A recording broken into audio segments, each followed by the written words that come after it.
السلام عليكم ورحمة الله وبركاته. اللهم صل على محمد وعلى آل محمد كما صليت على إبراهيم وعلى آل إبراهيم إنك حميد مجيد. اللهم بارك على محمد وعلى آل محمد كما باركت على إبراهيم وعلى آل إبراهيم إنك حميد مجيد. ربي زدني علما، ربي زدني علما، ربي زدني علما. ربي يسر ولا تعسر وتمم علينا بالخير بيسر.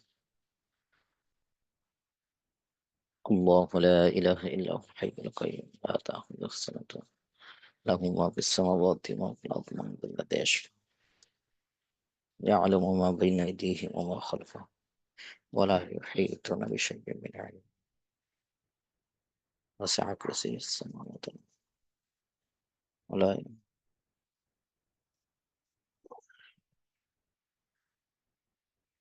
যে আপনারা সকলে ভালো আছেন?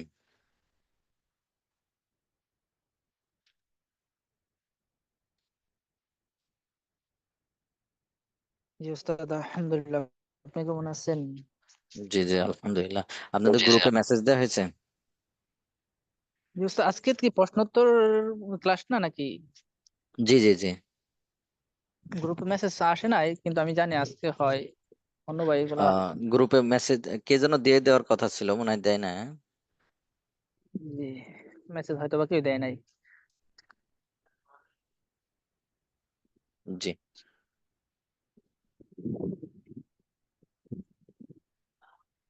তাহলে গ্রুপে একটু মেসেজ দিয়ে এবার দেন আর প্রশ্ন আপনাদের করবো নাকি প্রশ্ন। ইনশাআল্লাহ? জি জি জি জি, প্রশ্ন করতে পারেন। জি।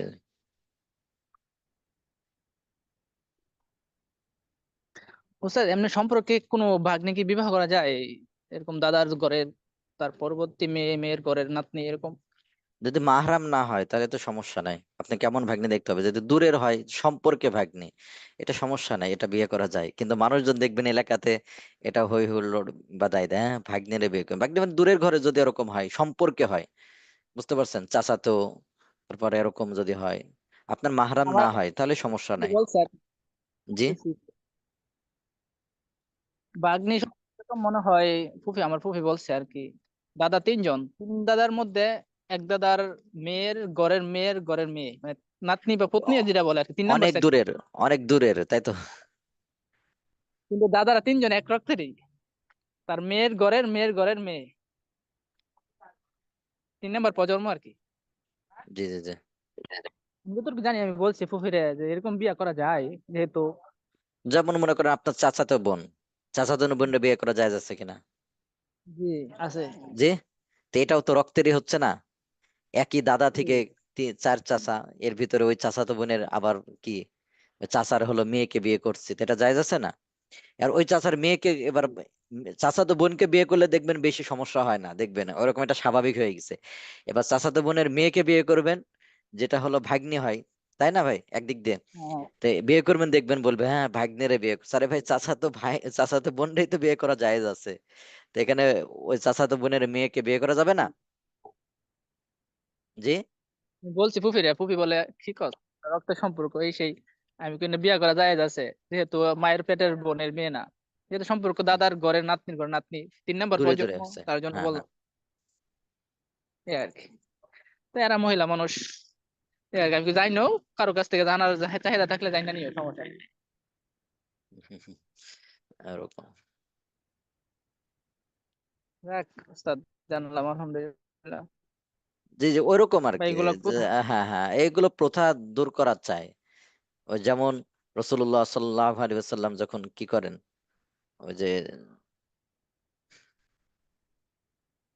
ওনার চাচাতো ভাইয়ের কাছে তো ওনার রাসূলুল্লাহ জি, সাল্লাল্লাহু আলাইহি এই যে পালক পুত্রর ওয়াসাল্লাম। আহলিয়া যখন তাহলে তালাক হয়ে যায়, তখন বিয়ে করে, তখন সবাই বলে হ্যাঁ ছেলের বেটার বউরে ছেলের স্ত্রীকে বিয়ে করতেছে। আসলে পালক পুত্র, পালক পুত্র কি ছেলে নাকি? আপন ছেলে? না, আপন ছেলে না। জি জি। এগুলো প্রথা দূর তাছাড়া করা চাই। ভাই, ভাইবি তো এমনি বিবাহ করা যাবে ভাই। জি। ভাবিকে তো বিবাহ করা যাবে ভাই মারা গেলে, পরবর্তী যদি হ্যাঁ ভাবির হ্যাঁ রাজি হ্যাঁ হ্যাঁ হ্যাঁ হ্যাঁ, জি জি যাবে। আপনি তারে বুঝাবেন, বুঝাবেন এইভাবে যে দেখেন, রক্ত তো সবচেয়ে নিকটে হয় চাচাতো বোন, সবচেয়ে রক্ত নিকটে হয়। চাচাতো বোন না। আমার ফুফি আবার বলছে একটা কথা যে তোর এরকম বলতো তোর চাচা তো বোন এরকম আছে এগুলা বিয়ে করা যাইবো। আমি কই বাগ্নির বিয়ে করা যাইবো না চাচা তো এটা কোন মানে মাসালা তো এরকম আর কি। ও, চাচাতো বোনরে যাবো কিন্তু তার মেয়েরে যাব না, তাই? জি। আমার আমার ওই বোন বলে তো, আমার এক মা বোন আবার ডাকবো মানে শাশুড়ি এটা সেটা কিরকম এগুলো বললো এরকম আর কি একটা। আমার। হ্যাঁ হ্যাঁ এরকম লজ্জা লজ্জা ভাব। আমি তো জানি। যদি এরকম হয়, জায়েজ হওয়ার পরেও যদি এরকম হয় তাহলে পরিহার করা সমস্যা নেই। কিন্তু এটা জায়েজ আছে আর কি, যদি মাহরাম না হয় তাহলে সমস্যা কি? ওইটাই দেখা যাক আর কি এরা জানতে চাইছে বলছি আমি তো ইনশাল্লাহ জানাবো সমস্যা নাই। জি উস্তাদ তারে ওইটা বুঝাবেন যে চাচাতো বোনরে বিয়ে করা জায়েজ হইলে তাহলে তার মেয়েকে বিয়ে করা জায়েজ হবে না কেন? হুম। জি, ওইটাই বলুন। জি জি। যায় যায় মানে একটু পেশায় আর কি মহিলা মানুষ না। মহিলা মানুষ। জি জি জি, আর কারো কোনো প্রশ্ন ভাই আছে? ডাকে বোন ডাকে শাশুড়ি হ্যাঁ ডাকবো। হ্যাঁ। জি জি। জি অন্য ভাই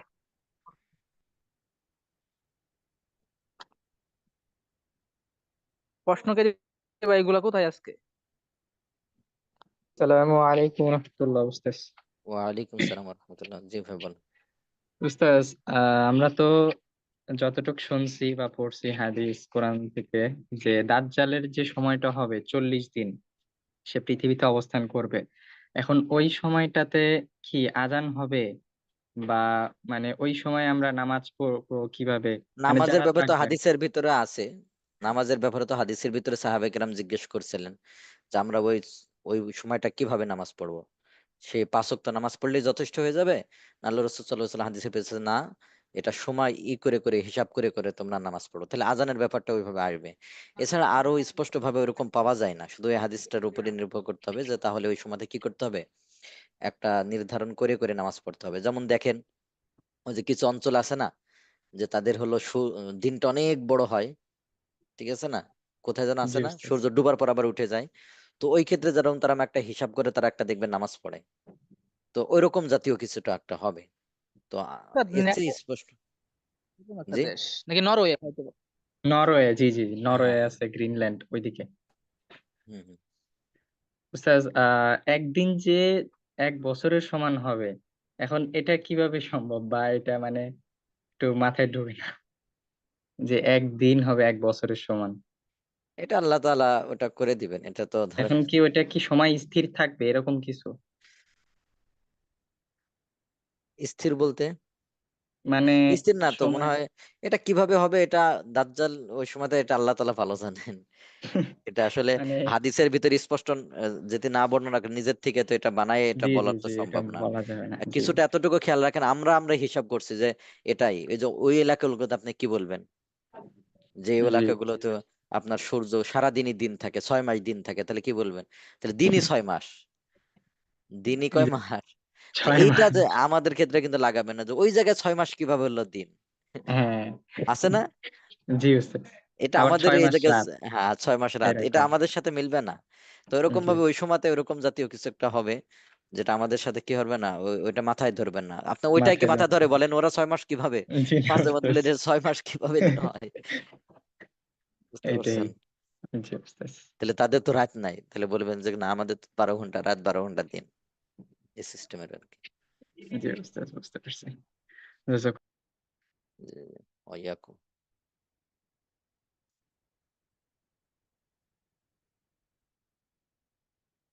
জি, আর কারো কোনো প্রশ্ন আছে বলেন।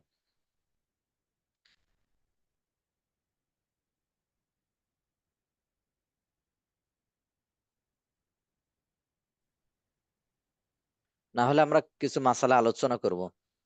হুম।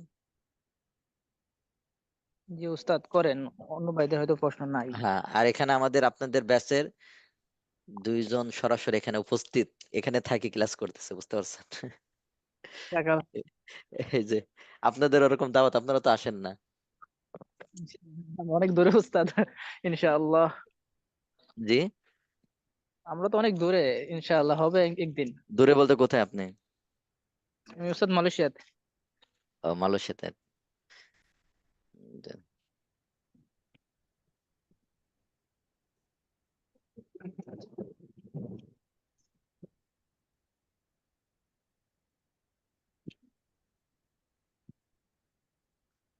তাহলে আমরা কিছু মাসালা নিয়ে আলোচনা করি, হ্যাঁ? জি উস্তাদ। এই যে দুইজন ভাই যারা আসছেন মান্ডাতে, একটু কথা বলেন আপনারা, অন্য ভাইদেরকে একটু আগ্রহ দিয়ে, যাতে করে তারাও আসে এখানে। আসসালামু আলাইকুম স্যার। জি জি, ওনার কিন্তু যে পাশে বসে ক্লাস করতেছে। স্যার এক রুমের তফাৎ। আহ, জি, আপনাদেরকে বলতেছি ভাই যারা আছেন, তো মাঝে মধ্যে এখানে আসলেন, দেখা সাক্ষাৎ করলে খুবই ভালো হবে। জি উস্তাদ, ইচ্ছা তো হয়। আমরা কিছু মাসালা নিয়ে আলোচনা করি। জি আহ, উস্তাদ। নামাজের ভিতরে আঙ্গুল উঠানোর ব্যাপারে এটা কি আলোচনা করেছিলাম? জি জি না উস্তাদ। করেছিলেন তো। জি আমি শুনি নাই অবশ্য, যাক সমস্যা নাই। জি উস্তাদ করেছিলেন, আমি প্রশ্নটা করছিলাম। তাহলে আরেকটা মাসালা করে গুরুত্বপূর্ণ, বর্তমান আহলি কিতাব যারা আছে, ওই যে আমরা বলি বর্তমান আহলি কিতাব, তাদের জবাইকৃত জন্তু বা তাদের সাথে বিয়ে করার বিষয়টা, এই বিষয়টা একটা গুরুত্বপূর্ণ, এটা নিয়ে আলোচনা করি। ঠিক আছে ভাই? উস্তাদ আহলে কিতাবের ভিতরে কারা পড়ে? ইহুদি খ্রিস্টান। ও, বুঝতে পারছি। তো উস্তাদ বাইরের কান্ট্রি, তাহলে তো অনেক বাইরের কান্ট্রির মেয়েদেরকে বিবাহ করে, ওইটা না, ওরা তো মুসলমান বানায় বিয়ে করে। যারা বহির্বিশ্বে যারা ই করে না, দেখবেন বেশিরভাগই মুসলমান বানায়, তাদেরকে মুসলমান বানায় তারপর বিয়ে করে, দেখবেন। তো এখানে আল কাউসারের একটা লেখা আসছিল, দেখবেন, যেখানে অনেকগুলো আসছে। তো অনেকে দেখবেন এই মাসালাটা বলে যে আমি আহলে কিতাবকে কি করতে চাই, বিয়ে করতে চাই, বর্তমান যারা ইহুদি খ্রিস্টান আছে তাদেরকে বিয়ে করতে চায়, বা তাদের পশু, জবাইকৃত পশু খাবে। তো এই ক্ষেত্রে আমি আপনার বিয়ে শাদীর ক্ষেত্রে বলেন, বিয়ে শাদীর ক্ষেত্রে কুফুকে একটা গুরুত্বপূর্ণ মাপকাঠি ধরা হয়েছে না? জি, জি উস্তাদ। কুফু একটা গুরুত্বপূর্ণ মাপকাঠি করা হয়েছে, যে কুফু মিল থাকতে হবে। এখন বলেন, এই যে আপনি বিদেশি কোনো মেয়েকে বিয়ে করলেন, তো এটা কি কুফুর কোনো মিল আছে? জি না হ্যাঁ, উস্তাদ।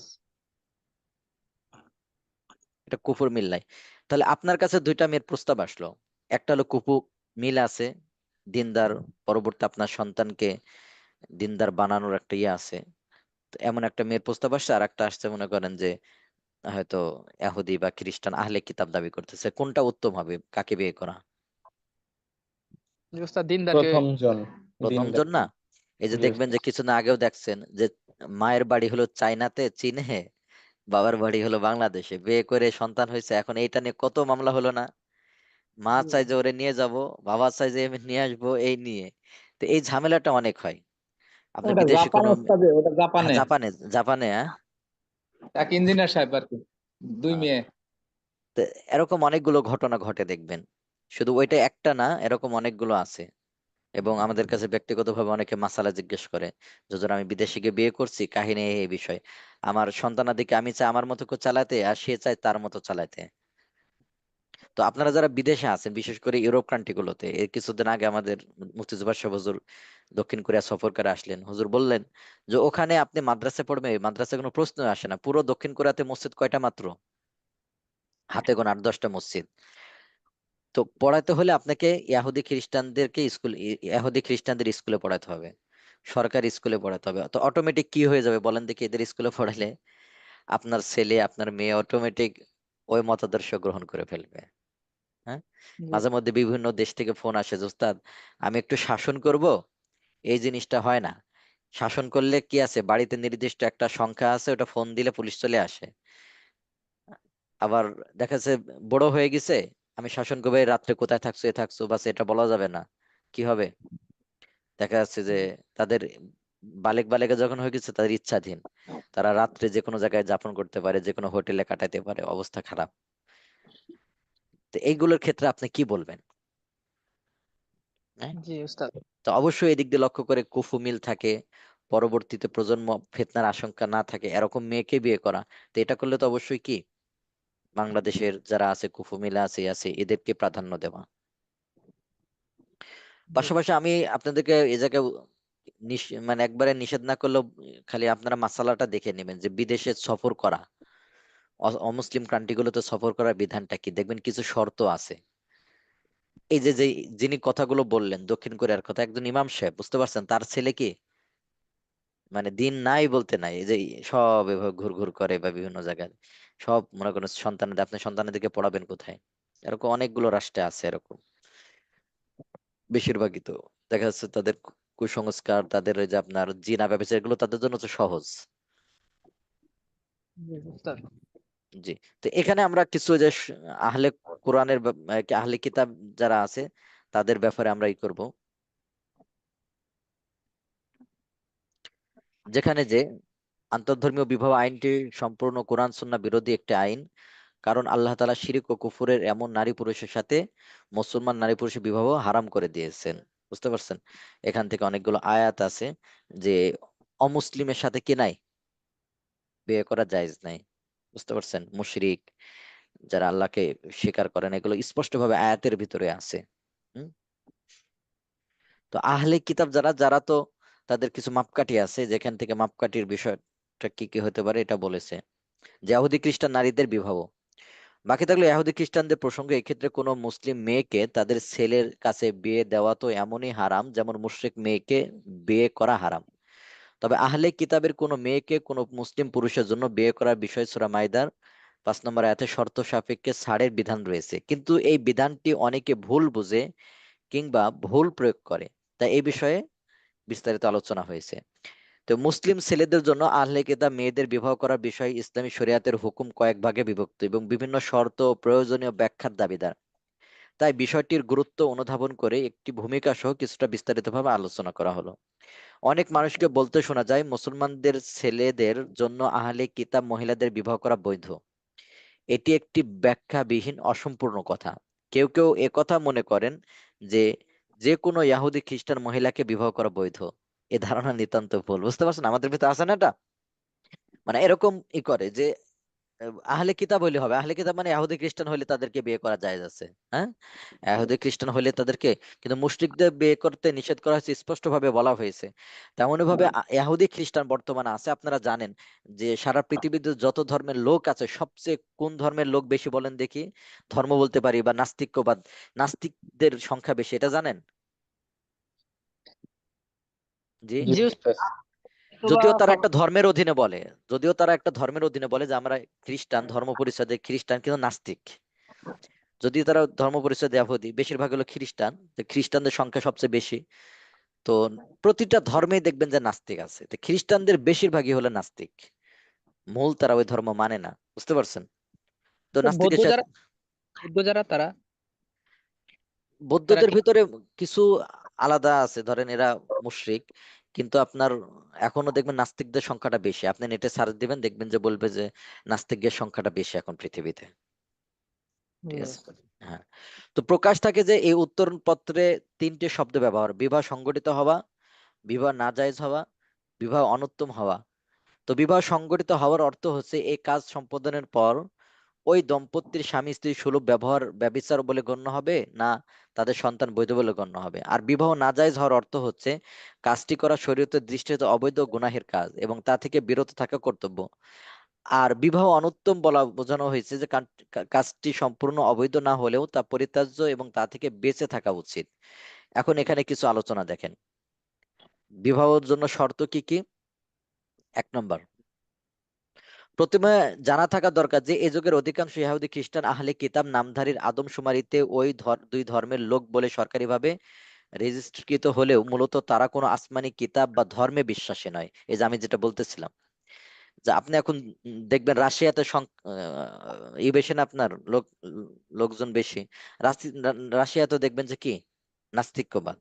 তেমনি ভাই ইউরোপ আমেরিকাতে যদি খোঁজ নেন নাস্তিক্যবাদ, অনেক জায়গায় এটা নাস্তিক্যবাদ। যদিও তারা আলাদাভাবে নাম বলে যে তারা ইহুদি খ্রিস্টান, কিন্তু নাস্তিক বেশি।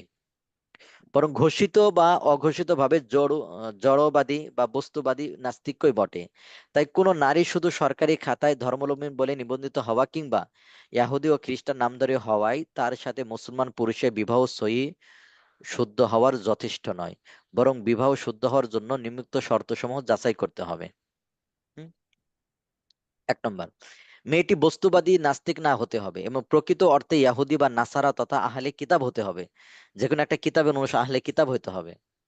এজন্য তার মধ্যে নিম্ন বিষয়গুলো উপস্থিত থাকা জরুরি। এক, আল্লাহ তাআলা সত্তা ও অস্তিত্ব স্বীকার করা, যে আল্লাহ তাআলা সত্তা এবং অস্তিত্ব আছে এটা স্বীকার করা। দুই, ইয়াহুদি হলে মুসা আলাইহিস সালাম ও তাওরাতের উপর, আর খ্রিস্টান হলে ঈসা আলাইহিস সালাম ও ইনজিলের উপর ঈমান আনা। 2 নম্বর শর্ত, মেয়েটি পূর্ব থেকে ইয়াহুদি বা খ্রিস্টান ধর্মে বিশ্বাসী হতে হবে। মুরতাদ অর্থাৎ ইসলাম ধর্ম ত্যাগ করে ইয়াহুদি বা খ্রিস্টান হয়েছে এমন না হতে হবে। তাই কোনো মুরতাদে ইয়াহুদি খ্রিস্টান মেয়ের সাথেও মুসলমানের পুরুষের বিবাহ সংঘটিত হওয়ার সুযোগ নেই। এইসব কোনো এইসব শর্ত কোনো ইয়াহুদি বা খ্রিস্টান মেয়ের মধ্যে পাওয়া গেলে শরীয়তের নিয়ম অনুযায়ী তাকে বিয়ে করলে বিবাহ শুদ্ধ বলে গণ্য হবে। আপনি এগুলো পাবেন না, বেশিরভাগই নাস্তিক পাবেন, বুঝতে পারছেন? যারা আল্লাহ তাআলার অস্তিত্বকে স্বীকার করে, মুসা আলাইহিস সালাম তাওরাত, ঈসা আলাইহিস সালাম যে ইনজিল অবতীর্ণ করেছে এগুলো বিশ্বাস করে, এরকম পাবেন না। দেখা যায় নাস্তিকের কথা, তার বাবা মা নাস্তিক বা মূল কোনো ধর্মকর্ম মানে না, যদিও সে লিখিত ভাবে কি দেয়, সে একটা ধর্মের অধীনে দেয়, খ্রিস্টান বা এইসব তো লেখে, কিন্তু সে ধর্ম ওইভাবে মানে না।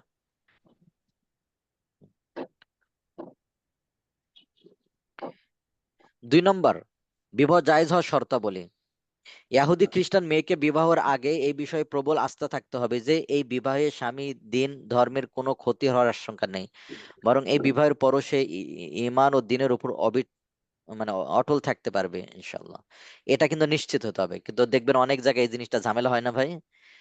ওই দেশের মেয়েকে বিয়ে করে, পরে আবার দেখা যায় ফিরে যায়, তার বাবা মা তো আছে, ওই দেশের কালচার গ্রহণ করে, সন্তানাদি হইলে মা চায় যে তার এলাকায় ওইভাবে লালন পালন করবে, ওইভাবে লালন পালন করবে, যার কারণে এই জিনিসটা ঝামেলা হয়। আপনার যদি এরকম 100% বিশ্বাস থাকে যে আমি বিয়ে করবো, বললেও সন্তানাদির ব্যাপারে কি হবে না, দিন মানতে, পরিপূর্ণ দিন মানতে কোনো সমস্যা হবে না, এটা 1 নম্বর নিশ্চিত হতে হবে।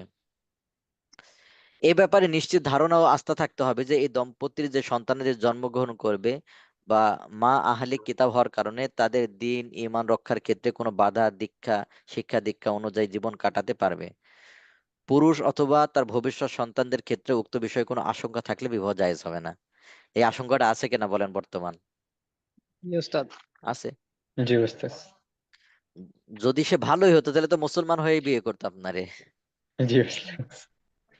বিবাহের জি আগে উস্তাদ। ভালোভাবে জেনে নিতে হবে যে রাষ্ট্রের মহিলাকে বিবাহ করার যে রাষ্ট্রের মহিলাকে বিবাহ করার ইচ্ছা করছে সে রাষ্ট্রের সন্তানদের মায়ের ধর্মের অনুসারী গণ্য করার আইন রয়েছে কিনা। অর্থাৎ মা অমুসলিম হলে সন্তানও অমুসলিম ধর্তব্য হবে, এরকম আইন থাকলে সেখান থেকে ওই মহিলাকে বিবাহ করা জায়েজ হবে না। তাহলে সন্তানগুলো সব ওইভাবে হবে, মাকে মানবে। তালাক বা স্বামীর ইন্তেকালের কারণে বিবাহ বিচ্ছেদ হয়ে গেলে সন্তানরা ধর্মের দিক থেকে মায়ের অনুসারী গণ্য হবে এবং স্বামী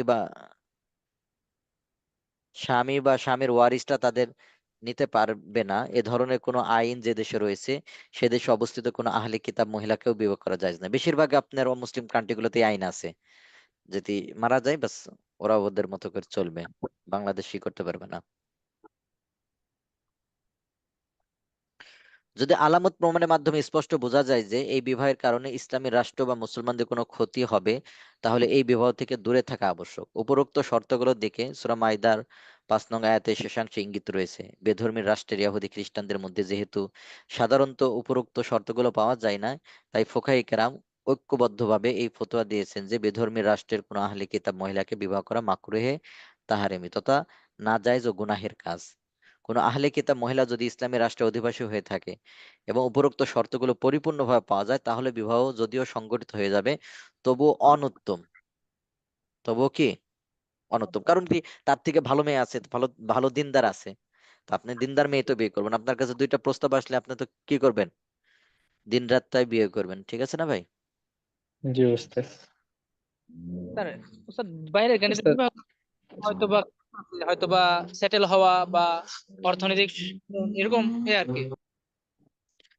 অর্থনৈতিক সেটেল হওয়ার জন্য তো জায়েজ নাই বাইরে গিয়ে,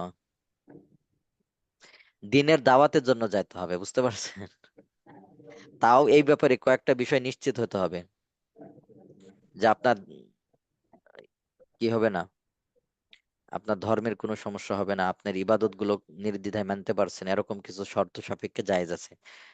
আপনারা ওইটা আইফোতা থেকে দিয়ে নেবেন। যে বিদেশে গেলে কাজের জন্য গেলেও কিছু শর্ত আছে। হুম, উস্তাদ একটা প্রশ্ন ছিল। জি। আহ আমার একজন আত্মীয়, তো উনি আর কি মেয়ে, তো উনি আহ বিগত কয়েক বছর হলে এখন হারামের মধ্যে আছে আর কি, হারাম রিলেশন। তো তার বক্তব্য হচ্ছে অনেকটা এরকম যে আমি আগে পর্দা করতাম না, তো তার মাধ্যমে হোক আর যেভাবেই হোক আমি এখন পর্দা করতেছি। তারপরে আমি আগে ওইরকম ভাবে আমল করতাম না, এখন আমল করতেছি। মানে মোট কথা যে উনি এখন ইসলামের পথে ফিরে আসছে। তো হুম, হুম। এটার মাধ্যম হিসেবে এখানে ধরা যেতে পারে যে হারাম রিলেশনশিপ। তো এখন যদি সে এটাকে কন্টিনিউ করতে থাকে এবং সে আমল গুলাও করতেছে, এক্ষেত্রে তার ইবাদতের ক্ষেত্রে কোনো সমস্যা হবে কিনা, বা এই ইবাদত গুলা কবুল হবে কিনা? কবুল বলতে একটা নামাজ পড়া একটা বিষয়, যে নামাজ হয়ে গেল, কিন্তু ওটা হারাম রিলেশনের কারণে আলাদা গুনাহ হবে। হুম, জি জি, আমি সেটা অনেক জিজ্ঞেস গুনাহ হবে। করতেছিলাম। বলবেন, মনে করেন একজন মাছ মারছে, মনে করেন মাছ মেরে, আমাদের এলাকায় বলে খোলই বলে, খোলের ভিতরে অনেক মাছ রাখছে, 1 মণ মাছ রাখলো, মনে করেন 2 মণ, আর এদিক থেকে ছিদ্র, বলেন একটু ছোট ছিদ্র হলো সব শেষ হয়ে যাবে না? জি ওস্তাদ। তো ওরকম দেখাচ্ছে যে হারাম রিলেশন, এটাকে যদি বৈধ মনে করে তাহলে তো ইমানই নষ্ট হয়ে যাবে, তো তো তো মুসলমানই থাকবে না। অনেকে, দেখবেন মাঝে মধ্যে এই জিনিসটা দেখবেন, প্রেম হালাল তা বলে দেখবেন যে একজন একজনের ফুল আদান প্রদান করতেছে, করতেছে, ইমান থাকবে না যদি এটা করে। আর যদি হারাম বুঝে করে, তো তারপরেও তো এটা বড় একটা গুনাহ না? জি ওস্তাদ। দেখবেন তো একটা আছে হাদিসের ভিতরে সরাসরি জিনা একটা, আর একটা জিনার কাছাকাছি যাওয়া, চোখ দিয়ে করে, কাছে, এটাও কিন্তু জিনার অন্তর্ভুক্ত। জি আপনি ওস্তাদ। আপনি কি করতেছেন? ভালো মন্দ দামি দামি খাবার খাচ্ছেন, আর যেহেতু খাবার ওর উসুলে আসছে, একটু বিষও খায়, তো বিষ খেলে তো আপনারা শেষ করে দেবো গা। বুঝতে পারছেন? তো ওইরকম এরকম, সিস্টেম। জি ওস্তাদ অনেকে এরকম, জিনার ভিতরে জড়াই যায় এগুলো জি করতে করতে। ওস্তাদ। কয়েকদিন আগে এক বোন ওরকম ফোন দিয়েছে, ওনার মেয়ের ওরকম। তো বিশ্বাস করি যে আইএমএ পড়ছে তে এরকমই হবে না, কিন্তু আসলে শয়তান তো সব জায়গাতে আছে, শয়তান আছে না এই জায়গায়? জি ওস্তাদ। তো দেখা যাচ্ছে যে এরকম ভাবে হয়ে গেছে। তো এগুলো তো, জি ওস্তাদ কারণ সে আমার, নিজেও টের পাবে না কোন দিক দিয়ে জিনায় লিপ্ত হয়ে গেছে। জিনে হ্যাঁ, লিপ্ত, কোন জি জায়গায় হয়তো ওস্তাদ। বেড়াতে যাবে, গেছে তখন তাহলে বলেন সব শেষ না? একবার জি জিনা ওস্তাদ, করলে সব, যত ইবাদত করুক, বলেন। আমাদেরকে তো আগেই সতর্ক করে দিছে, বলা এত করো হ্যাঁ, হ্যাঁ। জিনা, তোমরা ধারের কাছেও যেও না। তো হুম, উস্তাদ আরেকটা হচ্ছে, ওই আমার একটা খ্রিস্টান ফ্রেন্ড আছে, হুম, তো হুম, ও সেম কাজটা করতেছে একজন মুসলিম মেয়ের সাথে। তো হুম, আমি হুম। ওকে ফার্স্টে বুঝাইছি। তো ওকে আমি জিজ্ঞেস করছি যে তুই কি কোনোদিন মুসলিম হবি? ও বলে এটা আমি শিওর বলতে পারতেছি না। তো এখন হবে আমার না এটা। মেয়েটার, হুম, হ্যাঁ, আমার না হবে না এটা আমি পরে বুঝতে পারছি, কারণ সে তার বাবা মার একমাত্র সন্তান, কখনোই তার বাবা মা চাবে না যে সে হুম, মুসলিম হুম। হয়ে যাক। তো আমি এখন মেয়েটার জন্য আফসোস করতেছি যে মেয়েটা কি বুঝে, সে ছেলেটার মানে প্রেমে পাগল হয়ে সে নিজের ধর্ম ইসলামকে মানে সে নিজের মতো করে পালন করতেছে। এখন সে যদি আহ হারামের মধ্যে দিয়েও তাকে মুসলিম বানায়, তাহলে সেটা কি হবে? মানে কোনোভাবে ধরেন মুসলিম বানায় ফেললো হ্যাঁ, হ্যাঁ। মেয়েটা, এখন কিন্তু এই সেক্ষেত্রে, গুনাহ তো ঠিকই তো হচ্ছে, হ্যাঁ গুনাহ তো এই ঠিকই গুনাহগুলা। হচ্ছে, মানে জি, জি। মানুষ এই জিনিসগুলা মানে নর্মাল ভাবে নেয় যে আমি তো করতেছি, এখন হুম। ওকে যদি আমি ভালো করতে পারি তাহলে আমার সমস্যাটা কোথায়? মানে মানুষের চিন্তা ভাবনা এখন এরকম। একবার কাহিনী হয়েছে, আমি আপনাকে ঘটনা শোনাই আর কি। আমাদের এলাকাতে একজন এসে বলতেছে, মানে উনি হলো বাড়িতে বাড়িতে প্রাইভেট পড়ে বেড়ায়, বুঝতে পারছেন? জি প্রাইভেট উস্তাদ। পড়ায় বেড়ায়। অনেক এলাকায় দেখবেন আছে যে কারোর প্রাইভেট পড়ালে ওই গৃহশিক্ষক ওখানে থাকে ওই জি বাসায়, উস্তাদ, অনেক জায়গায় জাইগির আছে। এরকম। হ্যাঁ, জায়গের সিস্টেম, রাত্রে জি থাকে। উস্তাদ। তা আমাদের এলাকায় একবার ওরকম আসছে একজন প্রাইভেট পড়াবে, বলতেছে এরকম প্রাইভেট পড়ানো ইয়ে আছে কিনা। তা আমি তো বিষয়টা বলছি না, আমি বললাম যে দেখেন এখান থেকে চলে যাবেন, আমাদের এলাকায় এগুলো হবে না। তো সে তার বুজুর্গি জাহির করতেছে, ও বলতেছে যে আমার চাচা ছিল, আরো কয়েকজন ছিল। বলছে দেখেন আমি ইতিপূর্বে আরো কত বাসায় ছিলাম, পড়াইছি, ক্লাস 9-এ পড়ে এরকম মেয়েকেও পড়াইছি। তো এরকম হয়েছে শেষমেশ, তারপরে গুনায় আমরা লিপ্ত হয় নাই। তাহাজ্জুদের নামাজে সে আমার রুমে গিয়ে ডেকে দিত, আমি তার রুমে গিয়ে ডেকে দিতাম তাহাজ্জুদ নামাজ। অবস্থা বুঝছেন তাহলে? এই কথা বললে আমার চাচা বলতেছে, বেয়াদব, আমি মুরব্বী মানুষ, তাও ঠিক থাকতে পারবে না, তুমি এলে তাহাজ্জুদের নামাজে গিয়ে কি করছে? শয়তানে দেখেন কি করতেছে, জি যে এরকম উস্তাদ, পর্যায়ে হবে তখন যে নেক্সট হ্যাঁ শুরুতে। তাহাজ্জুদও পড়তেছে, তাহাজ্জুদে ডেকে ডেকে দিচ্ছে, তার রুমে গিয়ে ডেকে দিচ্ছে যে উঠেন, উঠে তাহাজ্জুদ পড়ে নেন। হ্যাঁ, আরে ভাই এটুক যে গুনাহ করলেন, আপনি তার রুমে গিয়ে ডেকে দিন, হ্যাঁ, তো আমলের কি অবস্থা হলো বলেন? এটাই মানে বর্তমান ইয়াটাই হয়েছে এরকম যে নেক্সট শুরুতে প্রেম করতেছে, হালাল প্রেম হ্যাঁ নাম হ্যাঁ, দিছে আর কি। হালাল প্রেম, এই যে ওইটা, এই যে হালাল প্রেম বললে বাস ইমান শেষ। জি বুঝতে পারছেন? ওস্তাদ। ও বেশিরভাগই দেখবেন যে ইমান নষ্ট হয়ে গেছে, কারণ যদি হারাম বুঝে যদি করতো, দেখবেন অটোমেটিক, আরে ভাই সে ইসলাম গ্রহণ করবে না, না করবে না, কেন আমি খ্রিস্টান সেটাই। ছেলেকে সময় দেবো আমি?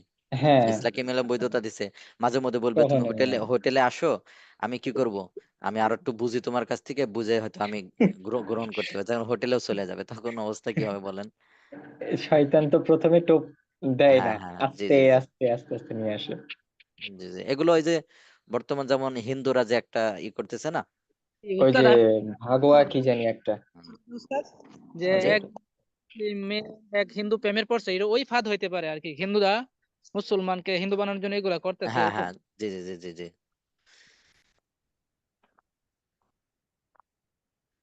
এরা ভোগ করে ছেড়ে দিবে, এরা পরে অনেক আফসোস করে। মাঝে মধ্যে দেখবেন যে আমরা ফতোয়ার কাজ করি, তো মাঝে মধ্যে এরকম বিভিন্ন মেসেজ বা বিভিন্ন ভাবে মাসালা জিজ্ঞেস করে, আই ফতোয়াতে দেখে যে উস্তাদ ভুল বুঝে, আমি মনে করছিলাম সে মুসলমান হবে, তার আমি এই জন্য দেখা যাচ্ছে যে হোটেলে উঠছে বা বিভিন্ন জায়গায় গেছে, যে পরে খারাপ কাজে জড়াই গেছে। তাহলে এই দায়ভারটা কে নেবে? আপনি এরা এতদিন কেন এটাই করেন নাই? হুম? আলিম ওলামারা বলতেছে, ফেসবুকে সতর্ক করতে, সব জায়গায় বলতেছে না, এটা এটা তো সতর্ক হওয়ার কথা ছিল।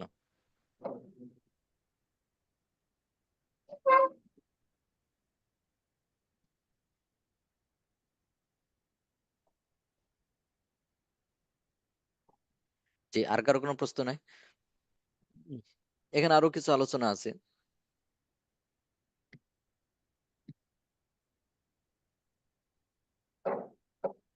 মূল বিষয়টা হলো যে, এই যে এটা আমি দিয়ে দিচ্ছি, আপনারা পুরোটা দেখে নেবেন। যে কুফুর যে মাসালাটা আছে, এক তো তারা নাস্তিক, তারা মূল আহলে কিতাব না, এজন্য এটা পরিহার করা, তাদেরকে বিয়ে করা যাবে না।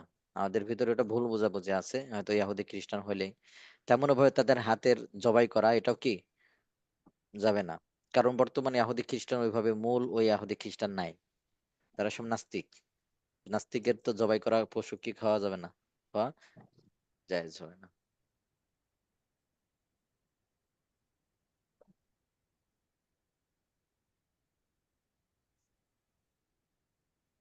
তো আমি কিছু বলবো। জি জি, আমার এক পরিচিত আছে, ইতালি থাকে, সমবয়সী বা বড় ছোট হইবে। আমি বলছি কি অবস্থা ওই দেশের বা কালচার, বলতেছে যদি আমি এই দেশে বিবাহ করি, আমার নাতির মানে 50% মুসলমান থাকবে, আমার নাতির বা আমার সন্তানের পরবর্তী প্রজন্ম 25% বা 75% এরকম হ্যাঁ ভাবে হ্যাঁ হ্যাঁ হ্যাঁ, জি সুন্দর ওইটা। একটা কথা বলছেন, হ্যাঁ হ্যাঁ। আপনি থাকলে, আপনি বেঁচে থাকা অবস্থায় 50% তাও কঠিন, আমাদের কাছে তো ফোন দেয় মাঝে মধ্যে বিভিন্ন জায়গা থেকে যে উস্তাদ শাসন করতে পারি না, রাত কাটায় অন্য জায়গায়, ছেলে মেয়ে রাত কাটায় অন্য জায়গায়, বলতে গেলে এটা সরকারি ভাবে নিষেধ, তাদের প্রাপ্তবয়স্ক হয়েছে, তারা যেমন তাই করতে পারে।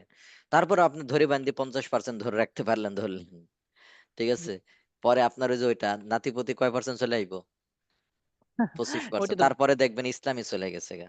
হ্যাঁ, আমাদের উস্তাদ এগুলা মানে ভাবলে একটু গভীর থেকে ভাবা উচিত, যে এই ভাইয়েরা বিবাহ করে বা করবে বাইরের শুধু ক্ষণিকের এক মানে। তো বিয়ে করা, আর একটা হলো যে ওইটা অনেকে ফ্যামিলি নিয়ে চলে যায়, ওখানে একবারে নাগরিক হয়ে যায়, সিটিজেন হয়ে যাবে, এটা কিভাবে বৈধ হয়? হম, মানে 50 নাগরিক জন্য একটু আরাম হয়েছে আমাদের সেটেল, আমার একটু বল সেটেল হয়ে যাবে, সেটেল শব্দটা আমি অন্যভাবে দেখি, সেটেল তো আমরা ইনশাল্লাহ কবর, সেটেল কবর তো সেটেল, ইনশাল্লাহ কবরে হবো আমরা। জি জি,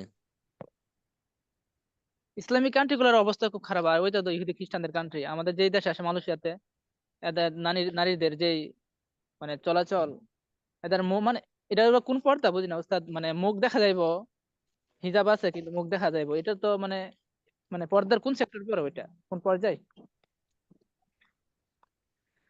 পর্দা চেহারারও পর্দা, এটা ফরজ। জি, এগুলো নিয়ে তো একবার একবার মাসালা হয়েছিল, মিজানুর রহমান আল আজহারি সাহেব বলছিল মুখ খোলা যায়, এগুলো নিয়ে বিতর্ক হয়েছিল তারপরে। হ্যাঁ, কিছু বিষয় একজন একটা মাসালা দিবে, এটা ঠিক আছে, কিন্তু সারা পৃথিবী সব উলামা কেরাম এক দুজন মত আপনি গ্রহণ করবেন নাকি? বেশিরভাগই সব উলামা কেরাম একমত যে চেহারারও পর্দা করা ফরজ। জি, উস্তাদ বুঝতে উস্তাদ পারছেন? মাঝে মাঝে মধ্যে সালাম দিলে এরা ও সালাম দেয়, মানে আসসালামু আলাইকুম দিলাম, এরা বলে সালাম, এটার কি অর্থ? মানে কি বুঝলাম না কিভাবে?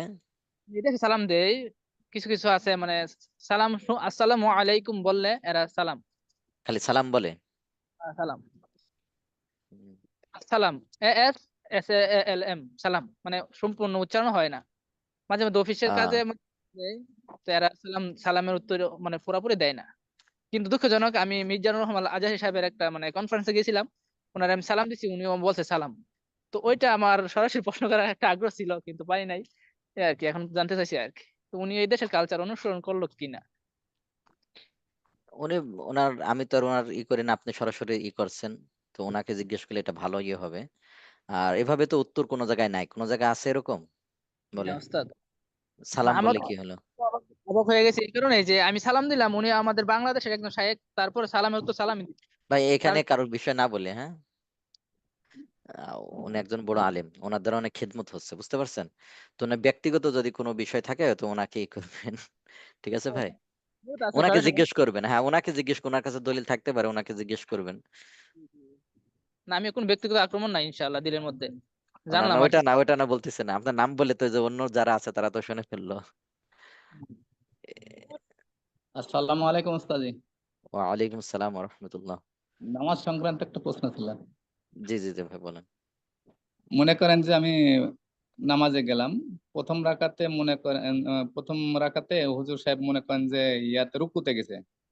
হুম, আমি যে রুকুতে হয়তো দেখা যায় যে প্রথম আল্লাহ আকবার বলে হাত কি আমি ওই হাত বাইর দিয়ে তারপরে হলো রুকুতে যাব, না সরাসরি হাত তুলি তারপর আল্লাহ আকবার বলে হ্যাঁ রুকুতে যাব? হ্যাঁ, সুন্দর একটা মাসালা বলছেন, এটা বেশিরভাগ আমরা ভুল করি। যদি ইমাম সাহেবকে আমরা রুকুতে দেখি তাহলে জি। আল্লাহু আকবার হাত তুলে হাত বাঁধতে হবে না, সরাসরি রুকুতে যাবেন। এদিকে আচ্ছা খেয়াল রাখবেন যে আল্লাহু আকবার এটা বলতে হবে একেবারে সোজা হয়ে দাঁড়িয়ে, এটা হলো জি ফরজ। তো জি। সোজা হয়ে দাঁড়িয়ে আল্লাহু আকবার বলে এরপর রুকুতে চলে যাবেন, হাত বাঁধা লাগবে না। তো আচ্ছা, আর আমরা একটা দ্বিতীয় বেশিরভাগই যেটা করে দেখবেন, আমরা বেশিরভাগই হাত বেঁধে ফেলি। হ্যাঁ, জি জি, দ্বিতীয় প্রশ্ন হচ্ছে, দেখা যায় যে আমি একটা শুধু একবার রুকুর তাসবিহ পাঠ করতে পারছি, দেখা যায় ইমাম সাহেব উঠে গেছে, সেই ক্ষেত্রে করণীয় কি? বা আমি যাইতেছি মানে রুকুতে গেছে, প্রথম একবার বোলাতে একটু দেখা যায় পড়ে ফেলতে পারবেন, একটু পড়তে পারবেন, আপনি ওইটা পেয়ে গেছেন ওই রাকাতটা, আপনি পারা একটু যাবে পড়ে নেবেন। বোলা হ্যাঁ হ্যাঁ, পড়ে নিব। হাত দেখা দ্রুত যায় পড়ে একবার নিতে পারেন। আমি আদায় করতে পারছি, একবার বলতে পারছি রুকুর তাসবিহ, হয়ে কিন্তু গেছে, বাকিটা পারি না, ও ইমাম সাহেব উঠে গেছে, আপনি উঠে সেক্ষেত্রে গেলেও করণীয়? নামাজ হয়ে যাবে, উঠে গেলেও নামাজ হবে। আপনি একটু দ্রুত একটু পড়ে নিলেন, দুইটা তাসবিহ আরো মানে দুইটা। তিনবারে আমি পড়ে নেবো, বুঝতে পারছি। হ্যাঁ হ্যাঁ, এটার অবকাশ আছে, জি জি উস্তাদ, এখানে একটা প্রশ্ন ছিল। জি। হাত বাঁধার মানে হাত না বেঁধে যে রুকুতে সরাসরি চলে যাবে, এখানে কি মানে ছানা পড়তে হবে না? না, সানা পড়তে হবে না। তাহলে কিভাবে কি সানা পড়া কি সুন্নাহ? ছানা পড়া সুন্নাহ? তা আপনি এখানে তো রুকু করা তো ইমাম সাহেবকে অনুসরণ করা জরুরি না আপনার, জি তাহলে তো উস্তাদ। রাকাতই পাবেন, এই সানাটা পড়া লাগবে না।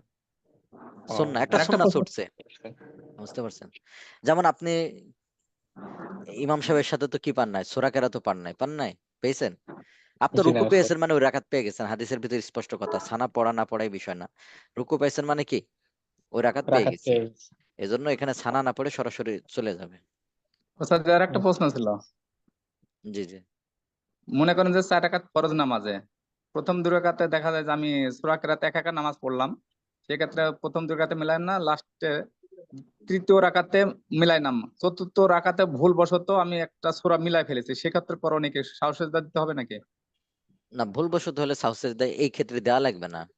হ্যাঁ, ফরজ নামাজের তৃতীয় এবং চতুর্থ রাকাতে ভুলে যদি সূরা মিলাই ফেলতে হয়, এটা সাহু সিজদা আসে না।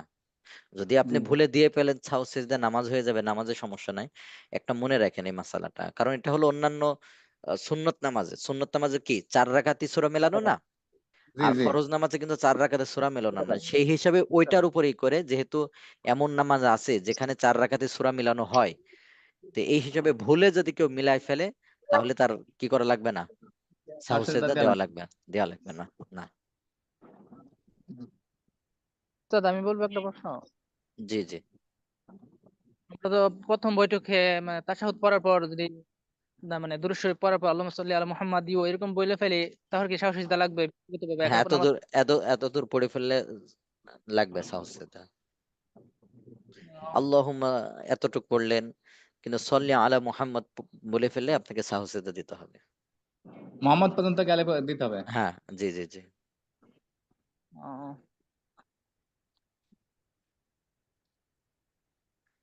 উস্তাদ উজুর ক্ষেত্রে গোসলের সময় যে আমরা গোসলের ফরজ আদায় করলে উজু হয়ে যায়। গোসলের ফরজ আদায় না করলে ওযু হয়ে যায়, কারণ ওযুর ফরজ কয়টা? 4টা না? এই 4টা যদি আপনার আদায় হয়ে যায় তাহলেই ওযু হয়ে যাবে। তো এগুলো তো আদায় হয়ে যায়। মুখমণ্ডল ধৌত করা, মাথা মাছিয়ে করা, 2 হাতের কোণ পর্যন্ত ধৌত করা, পায়ের কবজি পর্যন্ত টাকনু সহ ধৌত করা, এগুলো তো চলে আসে। বলে আবার উজু করে আসা জি, শুনলাম একের কাছ থেকে শুনলাম আর কি, উজু এইভাবে করার পর পরবর্তীতে হ্যাঁ হ্যাঁ, হয়ে যাবে হয়ে যাবে, ওযু হয়ে যাবে।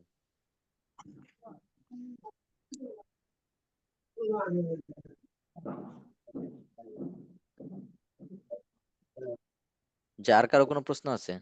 আমরা হয়তো আর 5 মিনিট মতো প্রশ্ন উত্তর নেবো, হ্যাঁ, 4 মিনিট মতো। বলেন, 1-2টা কারো প্রশ্ন থাকলে প্রশ্ন করতে পারেন। জি, কথা বোঝা যায় না আপনার। আসসালামু আলাইকুম উস্তাজি।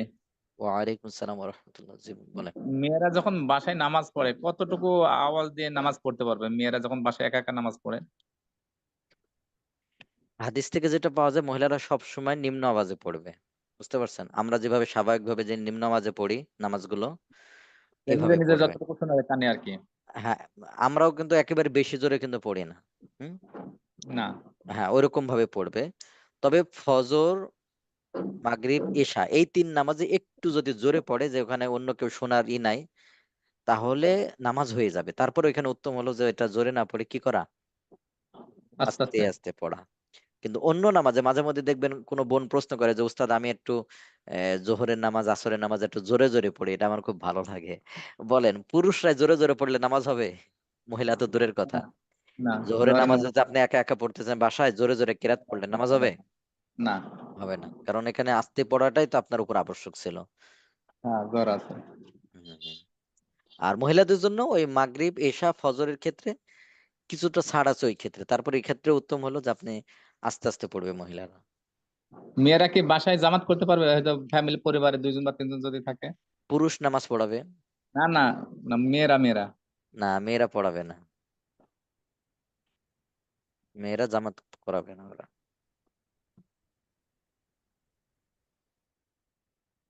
বিশেষ নারী পুরুষ যদি একসাথে নামাজে দাঁড়ায়, এখন কোনো কারণে কেরাত পড়তেছে, ধরেন ওয়াক্তের নামাজ হোক বা তাহাজ্জুদ নামাজ, এখন জোরে পড়তেছে হয়তোবা ছেলে, এখন কি ছেলে কোনো কারণে কেরাতে ভুলে গেছে বা কোনো একটা আয়াত মিসআন্ডারস্ট্যান্ডিং হয়েছে, এখন যদি পিছন থেকে তার স্ত্রী হোক বা মা হোক, সে যদি মানে লোকমা দিতে চায়, সে কি পারবে? এটা একটা আইফতাতে জিজ্ঞেস করবেন ভাই, হ্যাঁ? এই মাসালাটা প্রথম আসলো আর কি। এমনি সাধারণভাবে মহিলারা নামাজের ভিতর কেউ সামনে দিয়ে গেলে মুখে না বলে আওয়াজ করার কথা আছে, যে হাত এরকম জোরে থাবা দিবে। বুঝতে পারছেন? মানে শরীরের উপরে এরকম ভাবে থাপা দিবে, কিন্তু আওয়াজ করবে না। তো এই ক্ষেত্রে কি পদ্ধতি হতে পারে, এটা একটা আইফতা থেকে জেনে নিবেন। হুম, এটা একটু উস্তাদ দলিল। আমাদের তো 3 আয়াত লাগে কোরআন তেলাওয়াত বা নামাজের সময়, ওই হ্যাঁ হ্যাঁ, তিন তাহলে তো হয়ে গেছে আর কি। এটা তো এভাবে হয়ে গেল। কেউ ওই মনে হয় 3 তিন আয়াত এত পড়তে পারলো না, তাহলে তার ক্ষেত্রে কি বলবে তাই আর কি। মনে করে একা এতে বেঁধে গেছে, সে আর পড়তে পারছে না তখন। জি উস্তাদ। তো এটা আইফোতা থেকে একটু জেনে নিন, ঠিক আছে ভাই?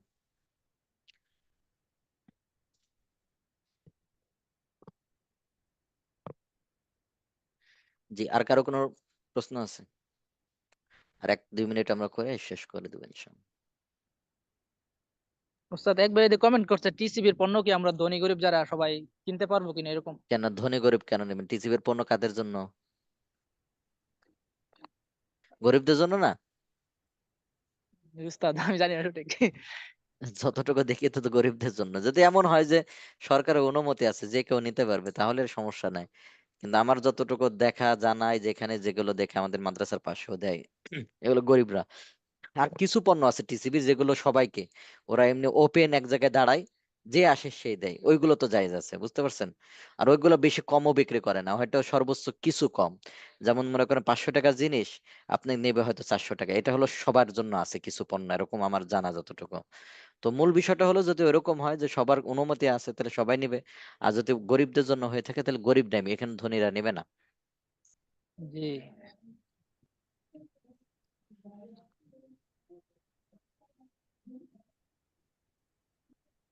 আলহামদুলিল্লাহ, জাযাকাল্লাহ খাইরান।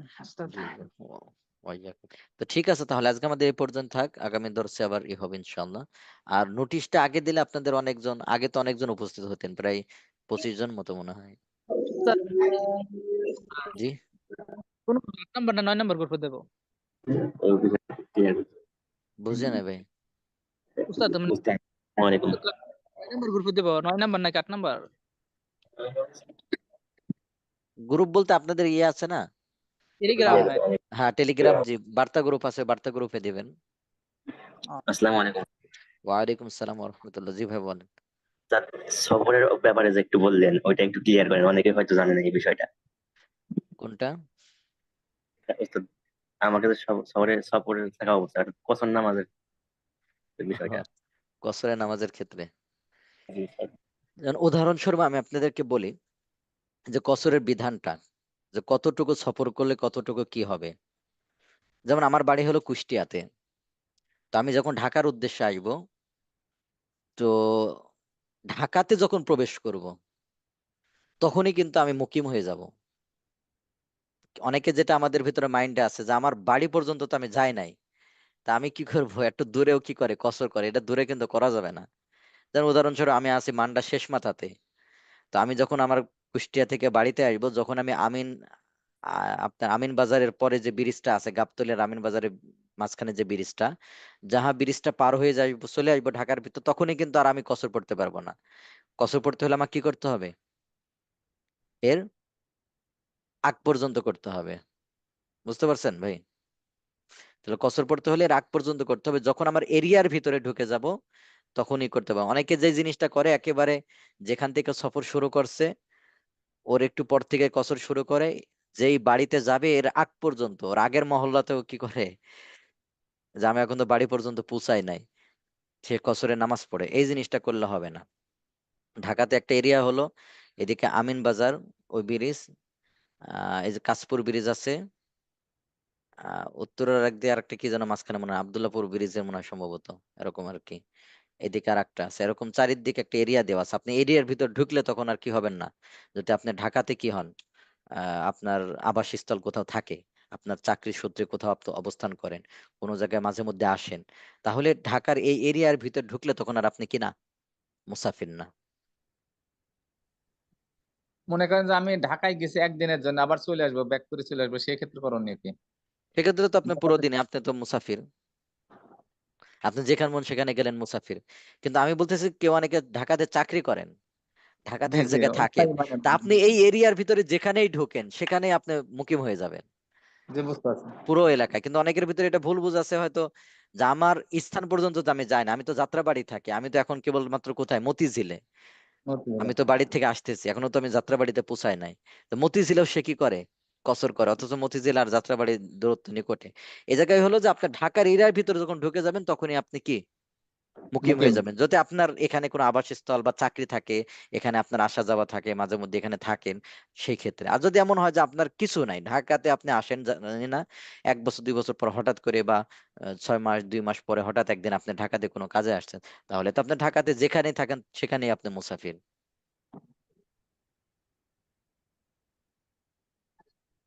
আচ্ছা জি হুজুর, জি। ওই কসর নামাজ কি বাড়িতে আসার পর কি কোনো আদায় করতে হবে, পরে কি আর ওই নামাজ যে ওয়াক্তে আমি কসরের নামাজ করলাম, বাড়িতে পৌঁছার পরে কি ওই কসর গুলা কি পুরো নামাজ আদায় করতে হবে না না না, করা লাগবে? ওটা কসর করলে তো কসরই হয়ে গেছে আদায়। কসরে, জি জি। জি জি জি। না, আবার অনেকে বলে যে কসর করলে হবে না, আবার পুনরায় নামাজ আসি বাসায় আসি পুরাটাই পড়তে হবে। পুরোটা কি, আপনি তো 2 রাকাত আল্লাহ তাআলা ছাড় দিয়েছেন আপনাকে। জি জি। আর বাসায় এসে পড়ার কথা বলে আমরা যেটা যানবাহনে নামাজের ব্যাপারে, আপনি যানবাহনে ইশারায় নামাজ পড়ছেন, ওই নামাজগুলো বলি যে আপনি পরে কাজা করে নেবেন। জি জি।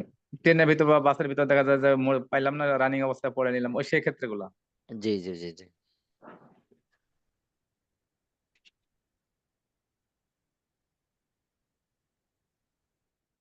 তো ঠিক আছে তাহলে ভাই এই পর্যন্তই। জি, সুবহানাকাল্লাহু ওয়া বিহামদিকা আশহাদু আল্লা ইলাহা ইল্লা আনতা আস্তাগফিরুকা। আসসালামু আলাইকুম ওয়া রাহমাতুল্লাহি ওয়া বারাকাতুহু। ওয়ালাইকুম আসসালাম।